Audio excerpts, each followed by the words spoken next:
Buenas tardes a todos. Bienvenidos al segundo evento en vivo del MOOC Apicultura. Hoy seguimos transmitiendo desde casa, así que les vamos a pedir que nos disculpen algunas falencias técnicas que puedan ocasionarse en la transmisión.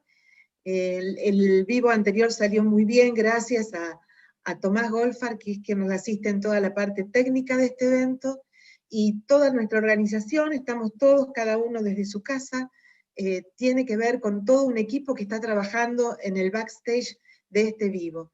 Nos acompañan Ana Soncino, Georgina Conti y Silvia Seba de Procadis, que es el programa del INTA para Educación a Distancia, Leandro Frigoli del ProAPI, que es el programa apícola que está trabajando con las redes, y Belén Vedascarrasbure y Joaquín Moja, que son los que atienden las preguntas que ustedes nos van a realizar durante este evento en vivo. Antes de comenzar, les quería hacer una invitación. Todos los años en esta época, coincidiendo con el 20 de mayo, que es el Día Internacional de la Abeja, celebramos en Argentina la Semana de la Miel.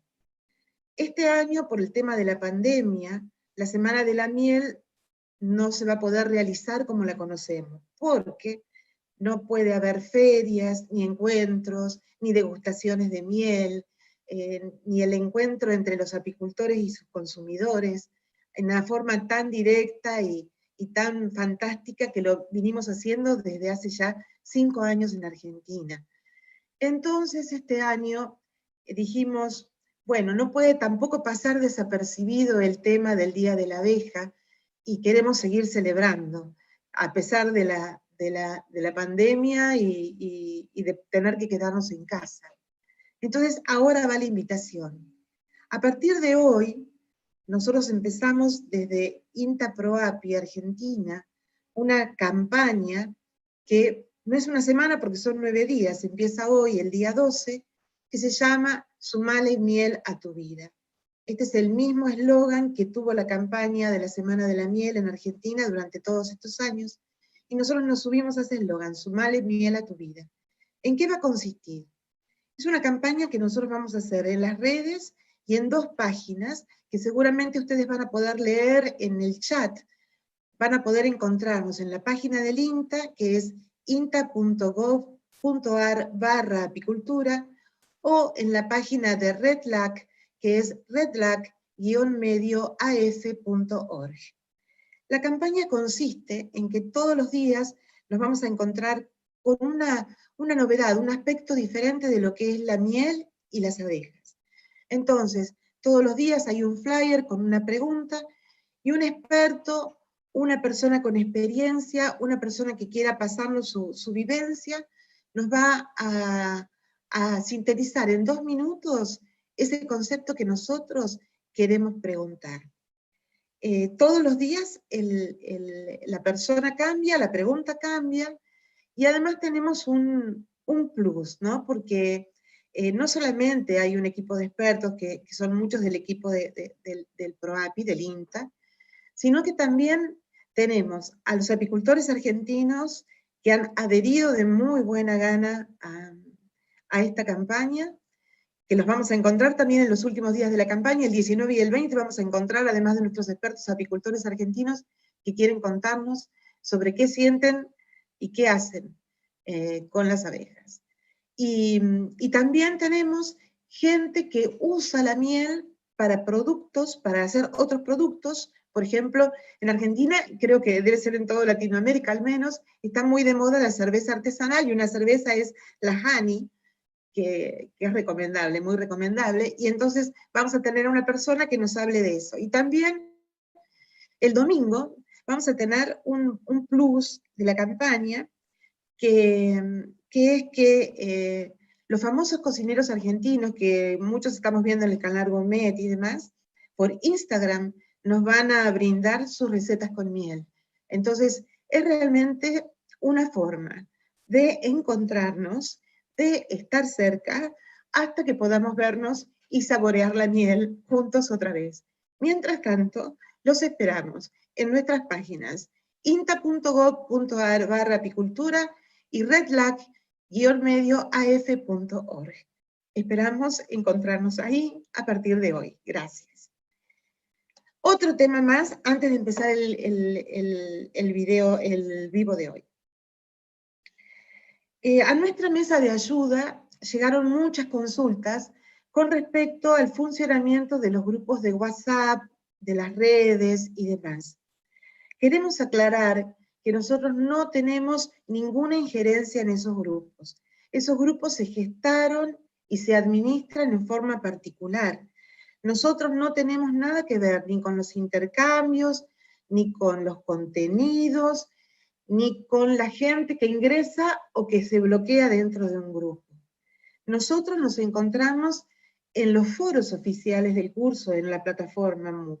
Entonces, todo lo que nosotros tengamos como duda, de hecho, los vivos salen de las dudas que ustedes expresan en esos foros, no en los chats, y las respuestas salen de esos foros, no de los chats adicionales. Entonces, les pedimos que si tienen preguntas, las evacúen por estos medios, y bueno, queremos aclararles que nosotros no somos responsables de lo que pase ni en redes ni en grupos de WhatsApp. Dicho esto, vamos hoy a nuestro tema.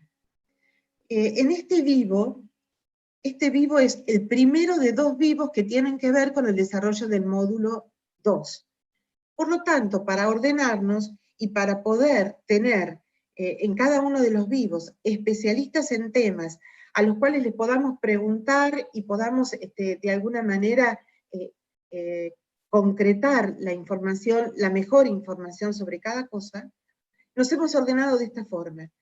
En el vivo de hoy vamos a tratar temas que tienen que ver con la flora y el ambiente, con la miel, temas que tienen que ver con las abejas nativas y otras abejas, y temas y una de las cosas que ustedes consultaron muchísimo en el vivo anterior, y nosotros esperamos para darles la respuesta el día de hoy, que es el tema de la aparición de las avispas gigantes en Estados Unidos. Uno de nuestros panelistas hoy es un especialista en abejas, así que vamos a estar charlando también de ese tema. Quedan para el próximo vivo, y eso lo voy a leer, quedan para el próximo vivo otros temas que también los inquietan, pero los vamos a tratar el próximo martes, que son cómo iniciar el apiario, con cuántas colmenas y con qué material, el enjambrazón, el traslado de colmenas y la apicultura urbana y periurbana. Eso nos queda para el encuentro del próximo martes. Entonces, las preguntas que hoy vamos a poder resolver son las que tienen que ver con los otros temas, la parte de flora, la instalación del apiario, el lugar, el ambiente, y nos manejaremos y las abejas, tipos de abejas y demás. Entonces, ya pasado todos los avisos parroquiales, vamos ahora a presentar a quienes nos están acompañando hoy en este vivo. Estamos encantados de tener la presencia hoy de 3 especialistas del programa apícola del INTA Argentina.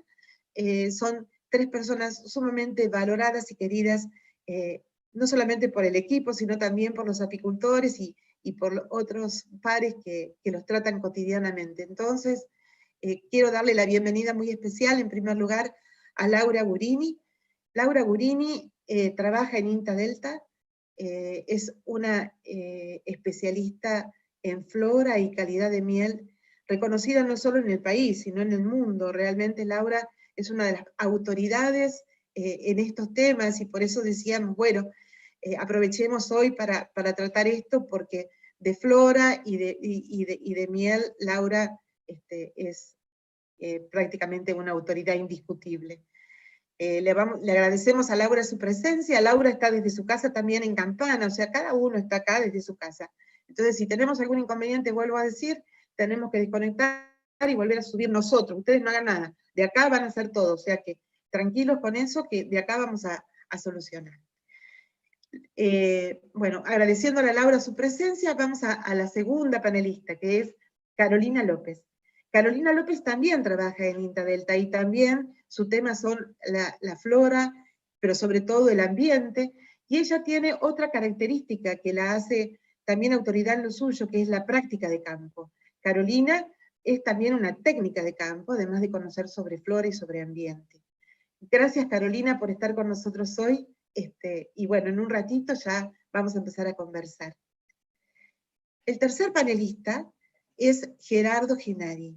Gerardo vive en Tucumán y trabaja en el INTA FAMAYA de Tucumán, y es la persona que yo les comenté antes, que sabe muchísimo de abejas, de servicios de polinización de abejas, y también de la naturaleza y la calidad de otras abejas que no son apis.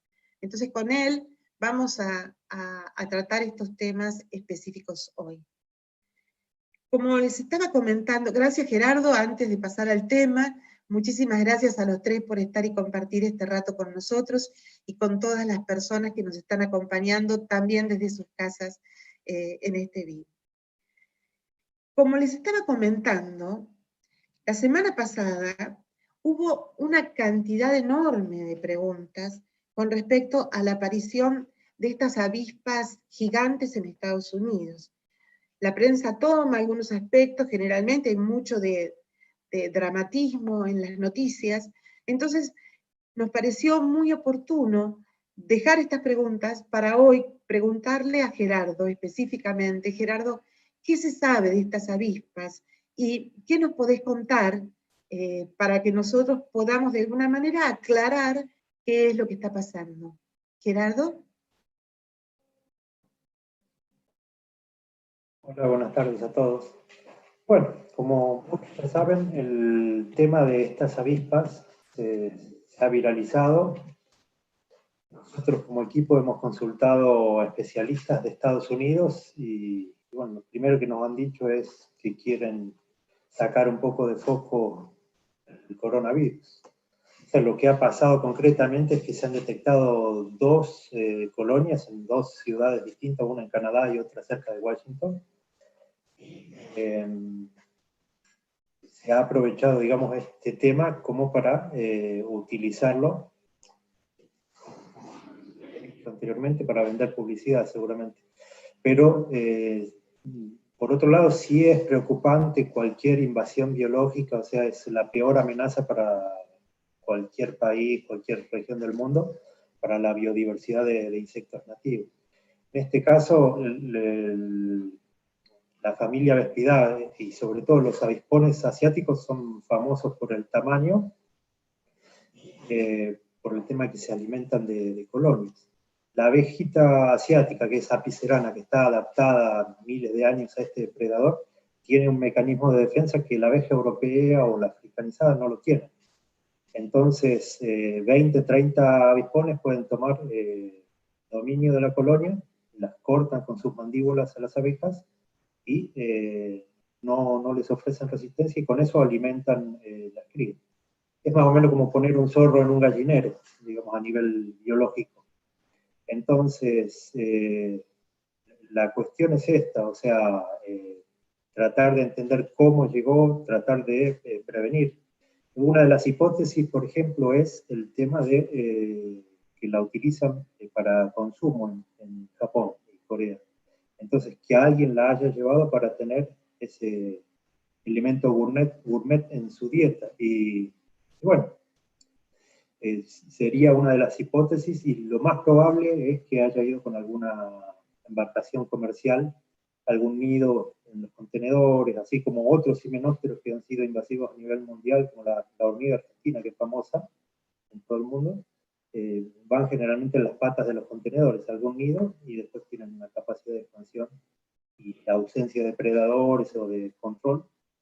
Y bueno, y por otro lado también remarcar que en su ambiente natural estos avispones son útiles, o sea, son bienvenidos, digamos, para la agricultura, porque en condiciones naturales para las abejas con las que están adaptadas no representan un peligro, pero sí hay un equilibrio, digamos, pero sí son benéficos a nivel de la agricultura.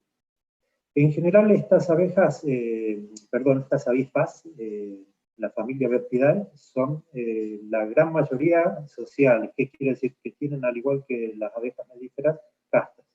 Obreras, la reina y Zamen. La reina es la que puede pasar el invierno y en la primavera siguiente inicia el nido hasta que ella hace todas las labores, construcciones, hasta que nacen las obreras, y después estas son las que siguen realizando las tareas exteriores y la reina queda en el nido.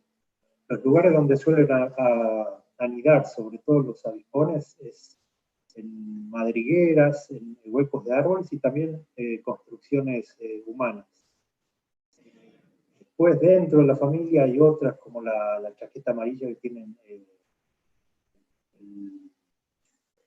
Véspula es el género, los avispones gigantes son género Vespa, que tienen una característica de anidación similar.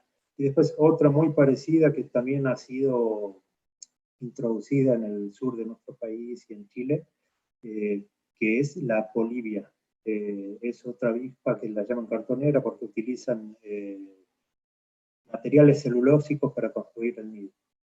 Así que, y bueno, la véspula es la famosa chaqueta amarilla de la Patagonia. Después, ustedes van a ver en un montón de videos y noticias en primera plana que está la imagen del avispón asiático que se llama Vespa mandarinia, es este naranja, el más grande, el más llamativo, y están hablando en realidad de otra especie, o sea, que lo han usado de señuelo para llamar la atención con un montón de especies, y la noticia se llama El avispón llegó a tal país. Y no es así, o sea, en España, Francia se sabe que entró en la zona de Burdeos otro tipo de avispón, que es la Vespa velutina. En Chile también, Vespa orientalis, y bueno, y en Estados Unidos tienen desde hace muchísimos años otra Vespa que es europea, Vespa Craro, y nadie está hablando ni haciendo viralizar en los medios nada de este que está hace más de 100 años, desde la época de la colonia. Así que, bueno, después también van a obtener un montón de información de cómo eliminarlas, o sea, de las cosas más llamativas, como que detonarlas a los nidos o envenenarlos. Y después digamos, el tema de no confundirlas con otras avispas grandes o avispones grandes solitarias, que son lo que en Argentina llamamos San Jorge, que son solitarias y capturan arañas, por ejemplo. Estas sí tienen una colonia grande con reinas obreras. Y cualquier cosa, remitirse a los especialistas.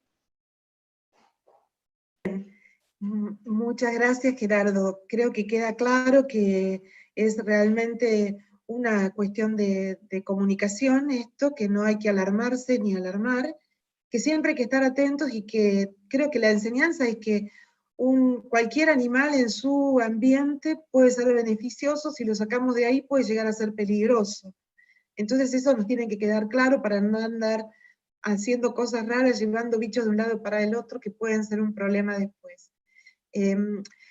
También, y seguimos con las abejas un minutito más, como para después pasar a los temas de flora y demás, sobre todo había una inquietud en varios de los participantes, que ellos nos decían que nosotros en todo lo que es el material estamos hablando permanentemente de hacer una comparación de las abejas europeas y las abejas africanizadas, que ellos saben que existen algunas abejas nativas, otros ni siquiera preguntan qué son las abejas nativas y dónde se encuentran las abejas nativas, si es que existen todavía. Entonces queríamos preguntarte para que también nos pongas en foco con respecto a estas clasificaciones. Bueno, o sea, cuando hablamos de abejas, o sea, la palabra abejas engloba en el mundo aproximadamente 20.300 especies de abejas, tanto solitarias, que por ahí pasan más desapercibidas, como las sociales, que son las más conocidas, como las abejas melíferas, los abejorros del género Bombus, y las abejas sin aguijón. En Argentina, que es digamos, donde más información tenemos, o sea, existen alrededor de 1.100 especies distintas de abejas. Y es uno de los 7 centros del mundo con mayor diversidad de estos insectos. Después, lo que son las familias más importantes en nuestro país, tenemos los andrénidos, que son abejas que anidan en el suelo, colétidos, que se caracterizan porque hacen una secreción de las glándulas mandibulares semejante del celofán, también nidos subterráneos, pueden anidar también en la madera. Los alíctidos, que son esas abejitas metálicas que también anidan en cavidades, otros en el suelo, y los megatílidos o abejas cortadoras de hojas, que para formar sus nidos en cavidades utilizan recortecitos ovales de hojas y se los ve acarreándolos o cortándolas. Principalmente habíamos dicho, tenemos solitarias, que son aproximadamente el 90%, sociales, que son menos del 10%, y el último grupo, minoría, son los parásitos. Las abejas solitarias, hay machos, hembras, no tienen contacto con la cría, acumulan reservas, digamos, aprovisionan al huevo, que después van a hacer y consumir esos alimentos, y no tienen un contacto estrecho. Tampoco hay acúmulos de miel, no forman colonias. O sea, alguna que otra abeja solitaria se llama que tienen hábitos gregarios, que pueden acumular varias, pero son hembras y machos, y no tienen. Después, lo que son las sociales, sí, hay presencia de cría, los famosos panales en apis, las abejas sin aguijón, los panales que son como platos horizontales, y los abejorros, parecido a los potes que acumulan la miel las abejas sin aguijón, son como vasijitas, así hacen la cría también, y es mucho más primitivo y desordenado, si se quiere. Después las parásitas no colectan, algunas ponen huevos en los nidos de otras abejas, y otras, en el caso de las estrimelitas o abejas con parásitas, son cleptobióticas, o sea que le roban a otras especies, no van a las flores, sino que saquean otras colmenas. Después, lo que son las abejas sociales, también tenemos las castas, cualquiera de las que hablamos, obreros, reinas y zánganos, y tenemos una división de tareas, una organización. Y bueno, el caso de los abejorros tiene una gran distribución en nuestro país, están desde Tierra del Fuego hasta el norte, hasta las fronteras, digamos, con otros países, y desde el nivel del mar hasta los 4.000 metros, o sea, tienen una gran distribución. Y bueno, muy importante en el caso de los abejorros, por ejemplo, el tema de siempre trabajar con especies nativas. Nosotros hemos desarrollado o asilvestrado, si se quiere, una especie nativa para la cría comercial, para evitar lo que pasó en Chile de traer, por ejemplo, un abejorro europeo que ha colonizado la Patagonia, pues entró por la zona de los lagos y llevó al borde de la extinción a una especie nativa, que es la que tiene distribución más al sur. Y después, en general, lo que son las abejas, o sea, como dijimos, tienen hábitos de nidificación tan diversos y hay tantas especies que es muy difícil conocerlas a todas. Pero sí hay prácticas generales que podemos hacer que a nivel ambiente que ayudan a la presencia de las abejas para el beneficio de los cultivos, seguramente. Y que son, por ejemplo, dejar áreas remanentes de bosque, o sea, que haya estas maderas en descomposición, que son las que usan muchas especies para formar sus nidos, tierra que no se trabaje, por ejemplo, los bordes de los caminos, o sea, alguna parte baja del campo o pedregosa, que se pueda tener un digamos, refugio de vegetación natural para que le sirva no solo de alimento, sino también para sitio de anidación. Y después el uso racional de los plaguicidas, o sea, cualquier plaguicida que se use mal o en época de floración perjudica no solo a la abeja melífera, sino a todas las abejas. Y bueno, después, como había dicho antes, no querer resolver una problemática, por ejemplo, de polinización de un cultivo trayendo una especie de afuera, porque a veces es más caro el costo de traerlos que el beneficio que le produce al cultivo. Así que creería que con eso estamos más o menos. Ya, Gerardo, gracias. Ya están surgiendo algunas preguntas sobre este tema que las vamos a pasar al final. Así podemos avanzar con los otros temas para que la gente se inspire en nuevas preguntas. Entonces, vamos a abordar ahora el tema de la relación del ambiente con las abejas, que es un tema que ha generado muchísimo interés, y en este caso vamos a pedirle a Carolina que nos evacúe una serie de preguntas que están muy relacionadas. Yo las voy a leer todas juntas y ella nos va a poder hacer el relato armónico, pero las preguntas que nos llegan son: ¿por qué el ambiente es tan importante? ¿Cuál es la flora adecuada para poner colmenas? ¿Hay flores más preferidas que otras? ¿Hasta cuántos metros puede viajar la abeja en busca de flores y néctar? ¿Y cuál debe ser la distancia a la fuente de agua de un apiario? Esas son las preguntas, Caro, te agradecemos. Gracias. Bueno, hola, buenas tardes a todos. Espero poder responder a todas las preguntas armónicamente, como dijo Cecilia. Bueno, empezamos con ambiente. ¿De qué hablamos cuando hablamos de ambientes? Hablamos de características climáticas y características del suelo de una región, ¿sí? Cuando hablamos de climáticas hablamos de temperatura, humedad, precipitaciones. Esas características nos van a definir la flora y la fauna que hay en cada región en particular. A nosotros nos interesa la flora que hay en cada región, ¿sí? Es lo que nos va a definir el desarrollo de las colmenas y la supervivencia de las colmenas en cada uno de los territorios, en cada uno de los ambientes. ¿Cómo hacemos? Bueno, primero decir esto, ¿no? Que hay una relación muy estrecha entre las abejas y el ambiente. Todo lo que pasa en el ambiente repercute en las abejas también. ¿Y cómo hacemos para conocer la flora de cada uno de los ambientes?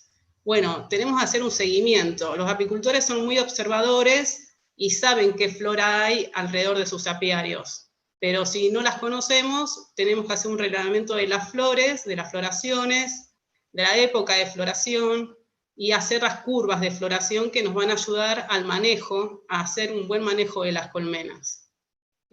¿Por qué digo un seguimiento? Porque, bueno, hay cambios climáticos, como todos ya sabemos, y algunas floraciones se han corrido, y por eso es indispensable hacer un seguimiento de las floraciones, cómo están, y la intensidad también con la que florecen. Eso es hay que tenerlo muy en cuenta al momento de evaluar el ambiente. Por otro lado, bueno, las flores no son todas adecuadas, ¿sí? Algunas tienen características muy específicas que atraen a los polinizadores, como las abejas, que estas características son los colores, las formas, los olores. Las esencias florales son muy importantes, las esencias florales que tiene el alimento, ¿sí? Es una información muy importante para las abejas. También la estructura de la flor. En su evolución, las flores se diseñaron de manera óptima como para atraer a los polinizadores. Entonces, las flores tienen una atrayente especial hacia los polinizadores de las abejas. Y por supuesto también lo que nosotros llamamos el recurso, la recompensa floral, que sería el néctar y el polen que recogen las abejas al visitar las flores. Eso por un lado. Por otro lado, también contarles que el recorrido, el pecoreo, la distancia de pecoreo, las abejas se ha estudiado que pueden viajar hasta 8 kilómetros, pero no es energéticamente compatible, digamos, no les conviene viajar tanta distancia. Entonces se ha estudiado que con 3 kilómetros hay un balance energético positivo para las abejas. Entonces es esa la distancia que recorren para buscar sus recursos. Y con respecto a la otra pregunta, el agua, la distancia también es similar, porque es uno de los recursos que va a buscar la abeja, y si no hay agua cerca de los apiarios tienen que el apicultor suministrárselas a través de bebederos, fuentes con agua, ¿sí? Para que la abeja tenga ese recurso cerca. Muchas gracias. También preguntan acá, ¿qué consideraciones especiales hay que tener en cuenta para instalar apiarios en diferentes ambientes? Carolina. Sí. Bueno, sí, vi muchas preguntas en el chat con respecto a los diferentes ambientes, y algunas consideraciones a tener en cuenta serían, por ejemplo, si vamos a instalar un apiario o queremos poner colmenas en ambientes húmedos, tener húmedos como el delta podría ser, ¿sí? O como una selva, les doy algunos ejemplos. Podría ser que estén separados del suelo para que haya circulación de aire, es decir, sobre caballetes, poner las colmenas. Y también tener en cuenta en estos ambientes húmedos que las abejas tardan más en deshidratar la miel para llegar a un 18-20% de humedad, es decir, que tardan más en opercular en ponerle la tapita de cera a las mieles, a los panales. Entonces, al momento de cosechar tenemos que estar atentos de extraer panales que estén operculados en más del 80%, porque si no vamos a estar cosechando miel verde o miel inmadura, y esto hace que haya mayor probabilidades de que fermente, ¿sí? Y como dice también el Código Alimentario, que tiene que tener 20% menos humedad. Eso es para regiones húmedas. Bueno, y una buena aireación en la colmena, ¿sí? También en las regiones húmedas lo que sucede es que se enmohecen los cuadros, hay que tener mucho cuidado con eso, buena inclinación de la colmena para que cuando condense la humedad el agua se escurra. Y para regiones cálidas, no ubicarlas con mucha sombra, en lugares donde haya mucha sombra. No, al revés, perdón. Ubicarlas en lugares donde haya sombra. En las regiones húmedas por ahí, no ubicarlas en lugares con mucha sombra, ¿sí? En los lugares cálidos sí, que tengan un poco de reparo.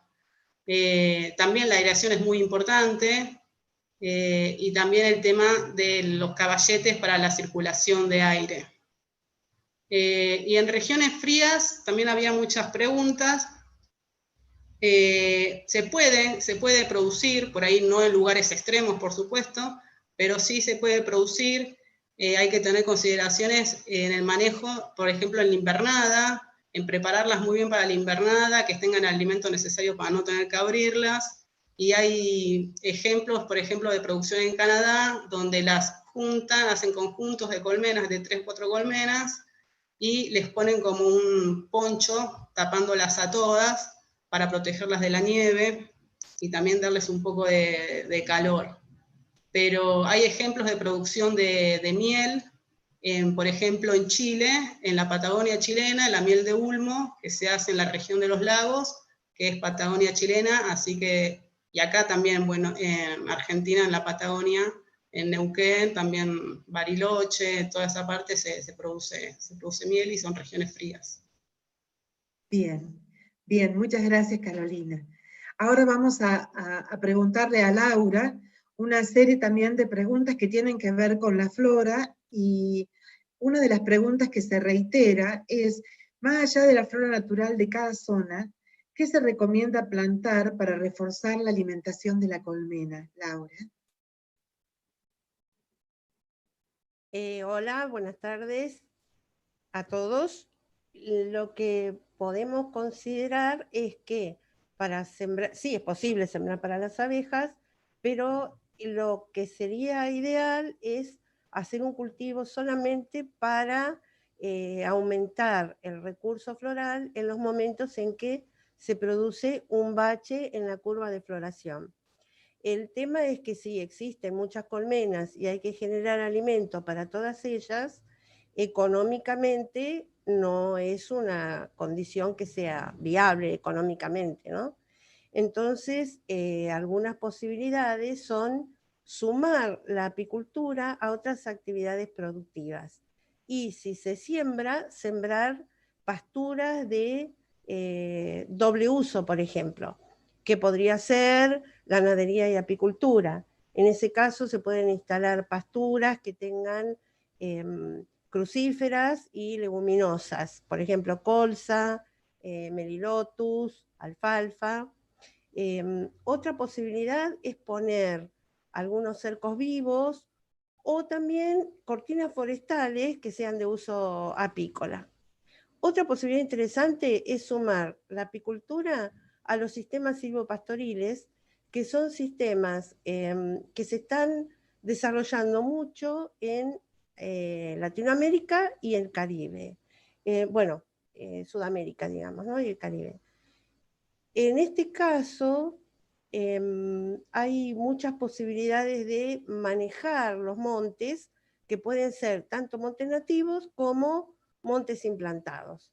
En el caso de los montes implantados ya se han desarrollado una serie de manejos, como por ejemplo la poda, el raleo, las distancias de plantación más grandes que las que son montes forestales solamente, utilizar especies que tengan forma de copa más alargada, no tan redonda, porque todas estas condiciones permiten una mayor llegada de la luz al suelo.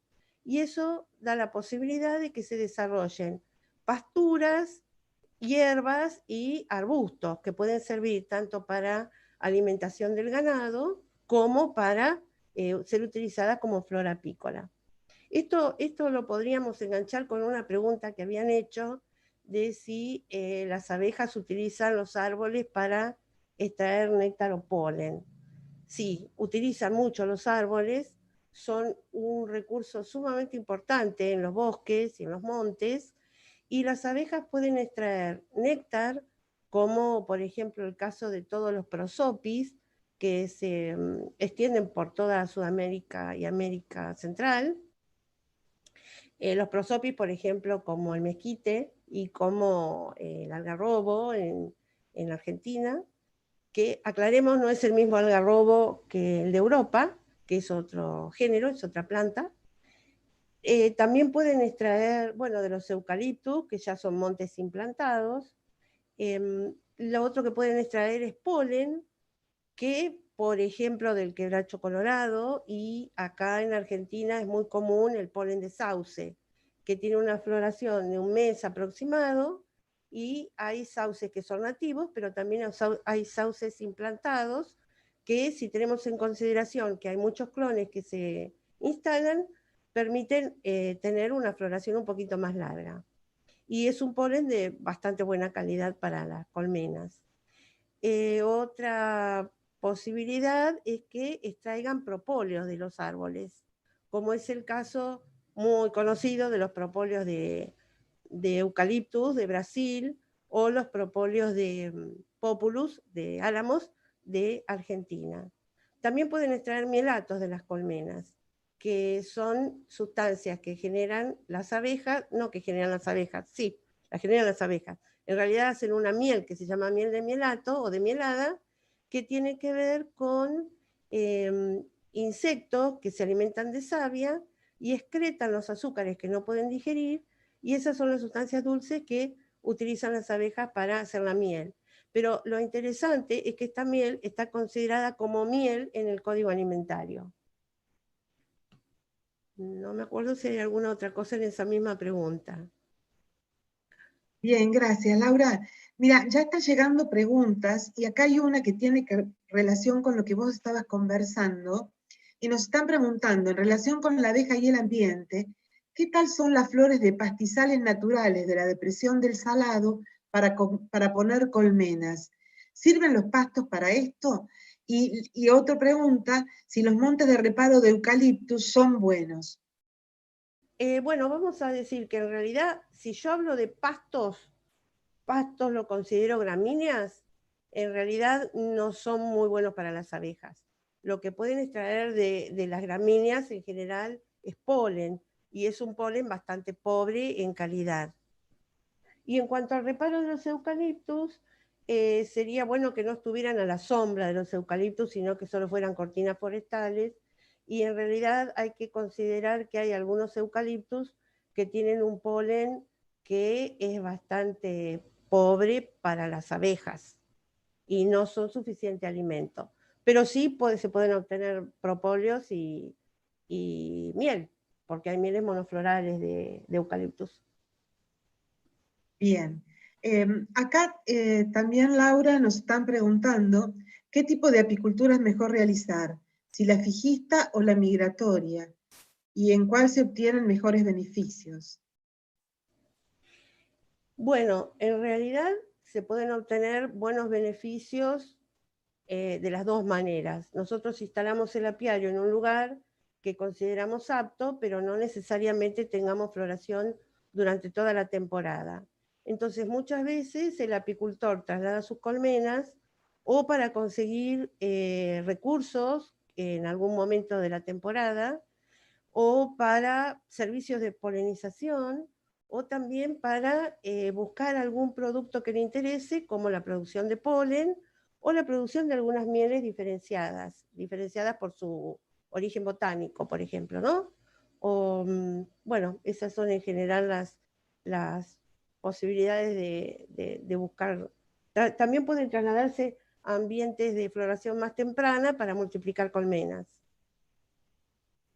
Bien, gracias. Gerardo, acá están empezando a llegar preguntas sobre el tema de abejas y abejorros.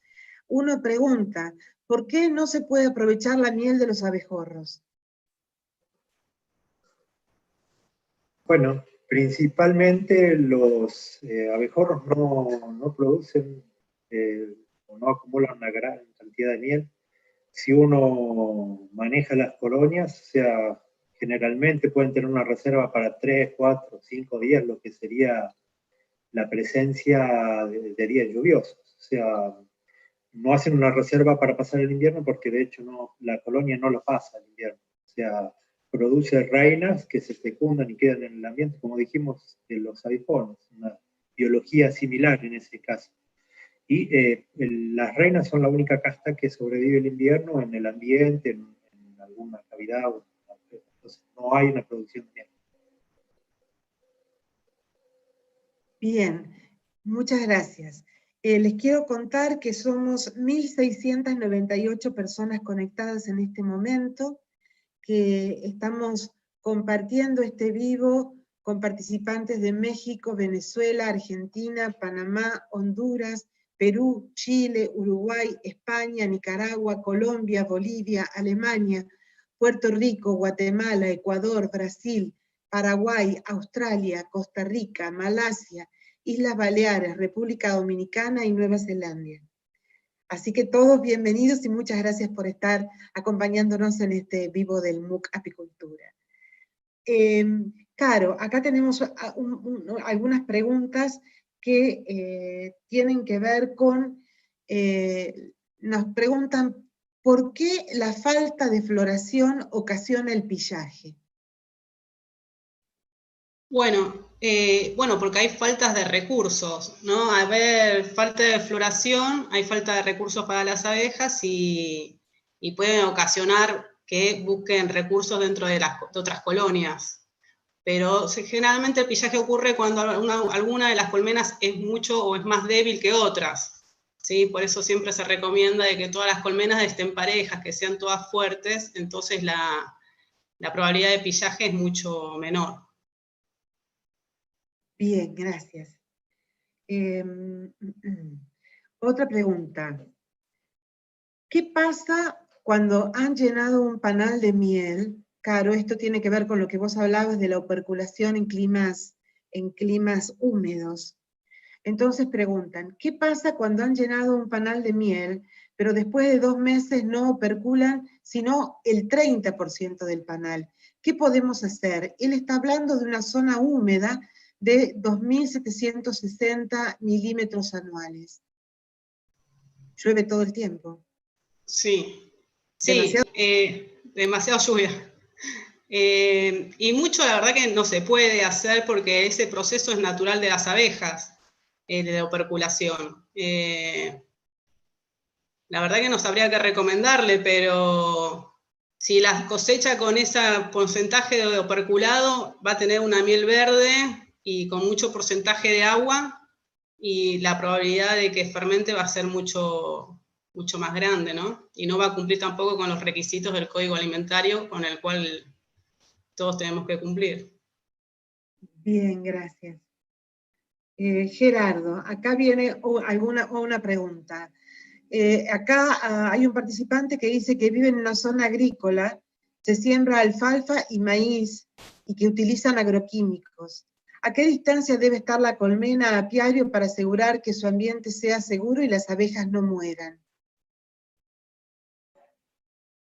Bueno, nosotros más que la distancia, o sea, el apiario puede estar al lado del cultivo, todo va a depender de qué productos utilicen, informarse un poco, tratar de hablar con el agricultor si hay posibilidades de que no utilicen productos perjudiciales para las abejas. Hay distintos productos para elegir y uno siempre tiene que elegir los que sean de la categoría prácticamente inocuos para las abejas, que son los que no producen nada.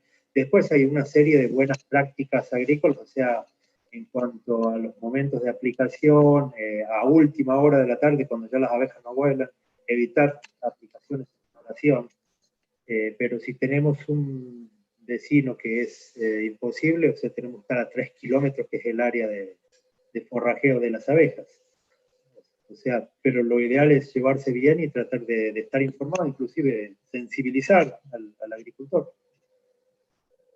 Gracias. Relacionado con esto, hay otra pregunta que dice, cuando hay fumigaciones con agrotóxicos en cercanías del apiario, ¿qué hacer? Entonces, ¿por qué no hacemos como un punteíto si estamos, digamos, si estamos en contacto con el agricultor o si no estamos en contacto con ese agricultor? ¿Qué tiene que hacer una persona que tiene un apiario y sabe que van a fumigar? Bueno, en los casos que sea una aplicación inminente, aplicaciones aéreas o una aplicación negligente, hay que primeramente hacer una denuncia en la policía, como para que quede asentado el hecho, que puedan actuar, digamos, la policía para tomar muestras de ver qué productos están aplicando. Si hay un daño económico, que haya un responsable.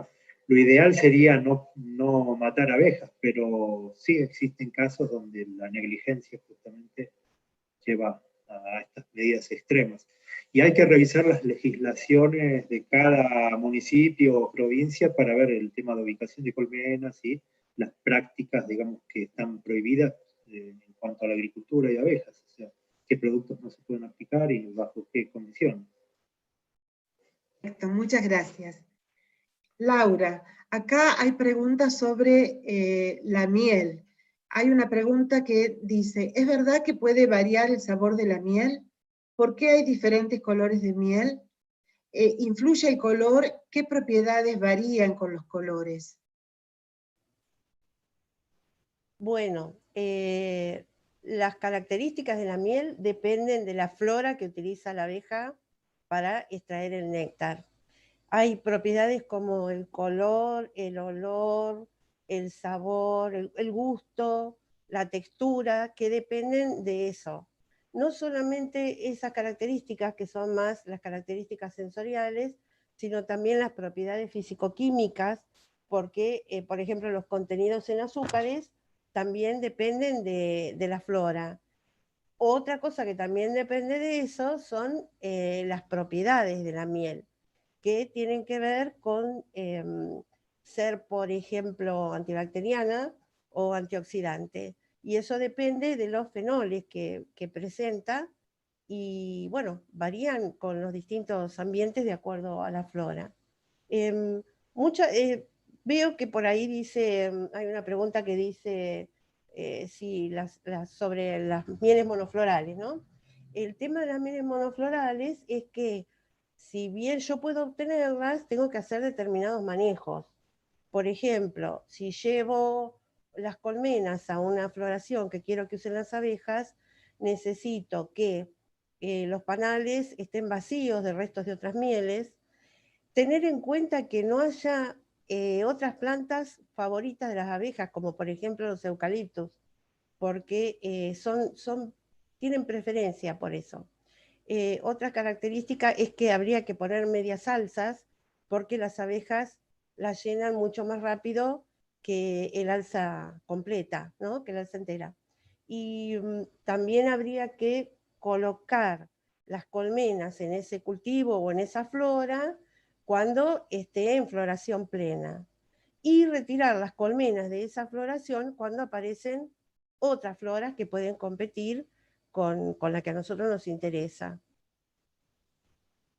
Bien, acá también están preguntando sobre la floración de árboles cítricos, como limón, toronja, mandarina, y preguntan si eso favorece a las abejas.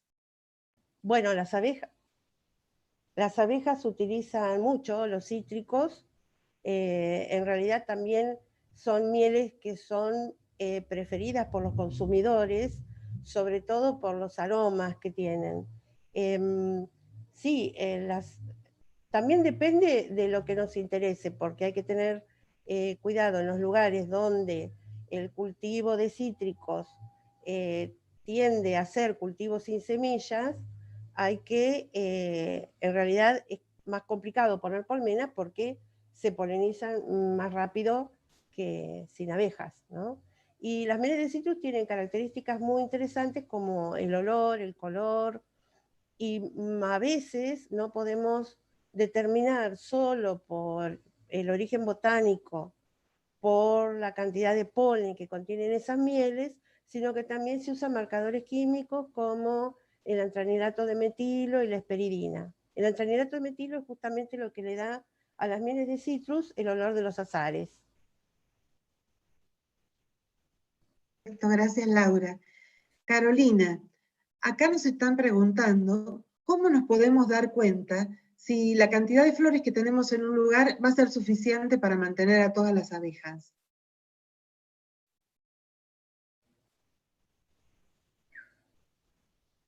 Bueno, lo primero que tenemos que hacer es, como les comenté al principio, es un relevamiento de todas las flores, la cantidad, la variedad de especies que tenemos, y sabiendo eso vamos a poder estimar si nos alcanza para un apiario, ¿sí? Hay una capacidad de carga estimada más o menos para cada región de cuántas colmenas podemos poner en un ambiente. Por ejemplo, es un ejemplo nada más, hay zonas donde hay la capacidad de carga son de 50 colmenas por ambiente en este radio de 3 kilómetros que decíamos. Pero bueno, haciendo esta curva de floraciones, vamos a tener un estimativo de los recursos, con los que contamos. Cecilia, quería hacer una aclaración o agregar algo con respecto a la pregunta del operculado en zonas húmedas, que escuchando a Laura se me vino a la cabeza, de que uno de los manejos posibles es poner medias alzas, si está manejando alzas estándar. Entonces, al colocar medias alzas, por ahí la operculación para las abejas es un poco más fácil, es decir, se podría opercular el cuadro un poco más rápido y podría cosecharlo en mejor estado. Perfecto, gracias. Acá quiero hacer un comentario. Bueno, a ver, Laura, primero el comentario y después el mío. Dale. Laura. Bueno, no, quería hacer dos comentarios con respecto a dos cosas que se consideran adulteración de la miel y que son características que proceden de la flora. Por ejemplo, el tema de la cristalización, casi todas las mieles tienden a cristalizar más rápido o más lento, generando cristales de tamaño finito, si cristaliza rápido, y a veces queda una miel cremosa, o con cristales más gruesos si la cristalización es lenta. Pero hay algunas mieles que permanecen líquidas durante todo el tiempo y la mayor parte de los consumidores cree que las mieles líquidas están adulteradas. Es necesario conocer las características de las mieles porque hay algunas que por su relación de azúcares no cristalizan, como por ejemplo las mieles de Catay de algunos humedales como las islas del delta del Paraná. Y otra característica que también es interesante en cuanto a los olores de las mieles, hay mieles que tienen olores muy agradables, pero otras que no. Nosotros le llamamos olor animal a esos olores. Y a veces son muy tenues, como por ejemplo la miel de eucaliptus, pero hay otras mieles, como por ejemplo la miel de colonillo acá en Argentina, que tienen un olor sumamente desagradable y que muchas veces el que va a comprar la miel cree que está adulterada, no adulterada, que está contaminada.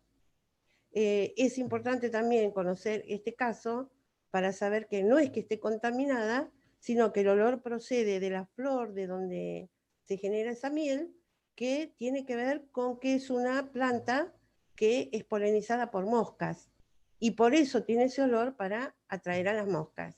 Y ese olor se pasa a la miel. Esos comentarios quería hacer. Bien, gracias. Un comentario adicional. Hay varias preguntas que estamos viendo en relación a que hagamos comentarios sobre la permapicultura. Nosotros en el INTA no trabajamos con ese sistema de producción, así que no podemos hacerles ningún comentario. Todo nuestro trabajo está desarrollado sobre el tipo de colmena Langstroth, y nuestro trabajo es que los apicultores puedan mejorar su producción, tener más producción de mejor calidad, con este que es el método que está más difundido mundialmente. Así que no vamos a hacer comentarios sobre algo que no conocemos. Todo lo que nosotros conocemos es lo que trabajamos y es con las colmenas Landstroth. Dicho esto, seguimos con las preguntas. Acá hay una pregunta que creo que el que la tome tiene que ver con el cambio en la calidad de la miel por alta temperatura. Está preguntando si la ubicación, supongo que en climas cálidos, influye de tal manera que pueda haber una alteración en la miel con un aumento de la producción del hidroximetilfurfural. El que la tome debiera tener que explicar cuál es la alteración que se produce por calor y si se espera que en un clima cálido sometido a temperaturas constantes de mucho calor se pueda dar esta transformación en condiciones naturales. Laura. En condiciones naturales, sí, sucede que en realidad el Código Alimentario establece un límite y ese límite hay que tener mucho cuidado de no alcanzarlo con los manejos que se hacen. En general el HMF sube en condiciones de manejo, cuando sobrecalentamos la miel, por ejemplo, al desopercularla con un cuchillo de vapor o con calor. Pero también puede suceder en ambientes muy calientes, muy cálidos, donde las temperaturas son muy altas. De todos modos, no llegan a esas temperaturas y lo que se busca es tratar de manejarse con otro tipo de materiales que sean más aislantes de la temperatura, como por ejemplo hay colmenas de poliestireno expandido, que impiden que la temperatura interna de la colmena se eleve demasiado.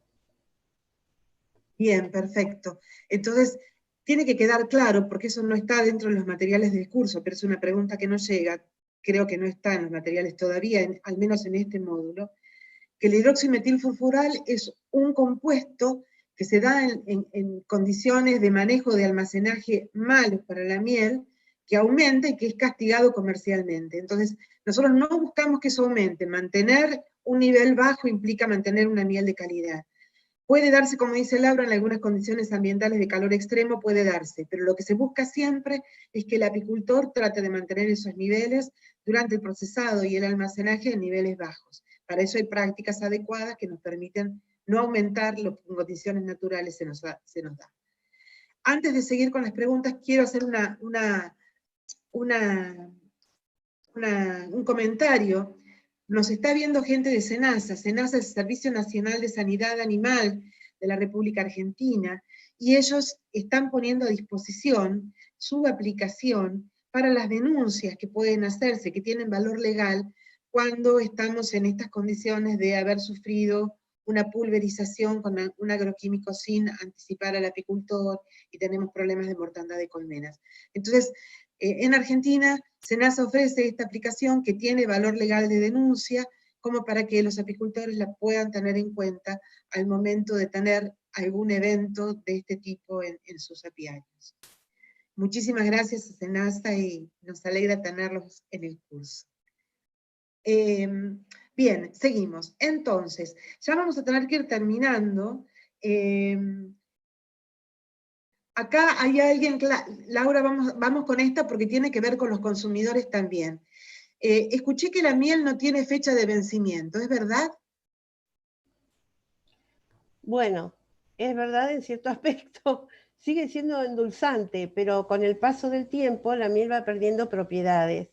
Y hay algunas condiciones que se pueden medir y que nos indican que la actividad enzimática disminuye y que aumenta el HMF, que es un signo también de envejecimiento de la miel. Es decir, que en realidad sí, hay cambios en las características, en las propiedades, diría también. Gracias, Laura. Bueno, ya vamos cerrando. Les pregunto a cada uno de nuestros panelistas si quieren hacer algún comentario sobre lo hablado o fijar alguno de los conceptos que hemos dicho antes de cerrar nuestro encuentro. Laura. Estoy muy charleta. Dale. Una característica interesante de las mieles que no mencioné es el gusto, porque obviamente todos vamos a pensar que la miel es dulce, y sí, tiene distintos grados de dulzor, pero hay algo muy interesante, y es que hay mieles ácidas, hay mieles amargas, como por ejemplo las mieles típicas de castaño de Europa, de Italia y de España, y hay mieles saladas que se producen en los manglares de México. Por eso quería hacer un comentario. Está muy bueno porque además fíjense lo interesante que es ver qué tipo de miel producimos en cada lugar para que el producto que hacemos de alta calidad se vaya valorizando, diferenciando y marcando un mercado especial, y aprovechando todas las virtudes de la diversidad que nos dan los ambientes y su relación con las abejas, ¿no? Gerardo, un comentario final te pedimos. Gerardo.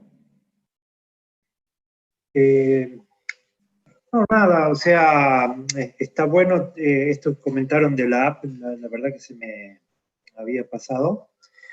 Y después hay otras aplicaciones también para, si uno tiene desconocimiento del tipo de productos que se están utilizando, te dice la peligrosidad o la toxicidad respecto de las abejas y el periodo de carencia, que es el tiempo de retirada, digamos, posteriormente, que no pueden entrar abejas posteriormente a la aplicación de determinado producto.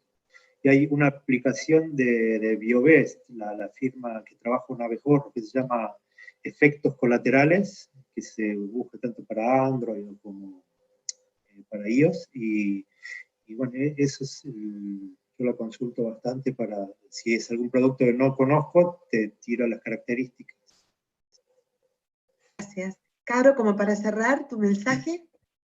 Sí, también algo que por ahí se me pasó por alto,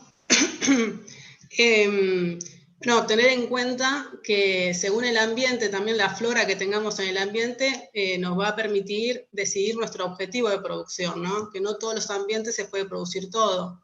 Por ahí hay ambientes mejor para miel, otros ambientes que son mejores para producir polen, porque tienen más flora polinífera. Bueno, tener en cuenta eso cuando vamos a elegir dónde poner también las colmenas. Bien. Bien, muchísimas gracias a los tres, realmente hemos tenido un vivo. Como habrán visto, la gente participa de una manera increíble. En este momento somos 1.732 personas conectadas. Se han sumado participantes de Estados Unidos, Emiratos Árabes, Francia, El Salvador, Haití y Japón. ¡Qué bien! A la gente de Haití en especial les mandamos un beso enorme. Nosotros hemos trabajado con Haití hace unos años atrás y realmente tenemos un recuerdo y una deuda que ojalá algún día podamos concretar y saldar. Por último, y para despedirnos, les cuento que la semana que viene volvemos a encontrarnos en un nuevo MOOC, un evento en vivo. El MOOC 3 sería nuestro evento 3 del MOOC, vamos a decirlo bien, a las 3 de la tarde, hora argentina, para tratar los otros aspectos que nos quedan pendientes del módulo 2. También los estamos esperando durante toda esta semana en la campaña de Sumale Miel a tu Vida, en las páginas que les pasamos, la página del INTA y la página de Red LAC. Esperamos sus comentarios y realmente esperamos en los foros encontrarnos para seguir trabajando juntos y sacarnos las dudas y seguir creciendo y aprendiendo de todos. Muchísimas gracias a los panelistas, gracias a los que están conectados y nos volvemos a encontrar el martes. Mientras tanto nos vemos en la plataforma y en la campaña a través de las páginas. Muchísimas gracias y buenas tardes a todos.